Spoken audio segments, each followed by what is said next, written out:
Hi everyone, आपका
तो ये देखिए गर्मा गर्म पोहे के पत्ते के पकौड़े बनकर तैयार हैं और ये बहुत ही क्रिस्पी और टेस्टी बना है, जैसा कि आप वीडियो में देख रहे हैं।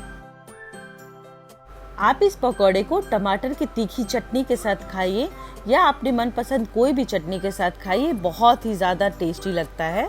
अगर आपको ये टमाटर की तीखी वाली चटनी की रेसिपी चाहिए तो आप मेरे चैनल पे जाके देख सकते हैं। तो इस तरीके से आप भी बहुत ही स्वादिष्ट और पौष्टिक पोहे के पत्ते के पकौड़े बनाइए, खाइए और मुझे कमेंट करके ज़रूर बताइएगा कि पोहे के पत्ते के पकौड़े की रेसिपी आप लोगों को कैसी लगी। अगर आप लोग को मेरी रेसिपीज पसंद आती हैं तो मेरे वीडियो के नीचे लाइक कीजिए, ज़्यादा से ज़्यादा शेयर करिए, मुझे बहुत अच्छा लगेगा। और अगर अभी तक आपने मेरे चैनल को सब्सक्राइब नहीं किया है तो सब्सक्राइब करके मेरा सपोर्ट करें और बगल में जो घंटी का आइकन है उसे प्रेस कर दें ताकि मेरे सारे वीडियो की नोटिफिकेशन आसानी से आप लोग को मिल सके। उम्मीद करती हूँ आप सभी को पोहे के पकौड़े की रेसिपी बहुत अच्छी लगी हो। तो फिर मिलते हैं अगले वीडियो में एक नई रेसिपी के साथ। तब तक के लिए bye bye and take care.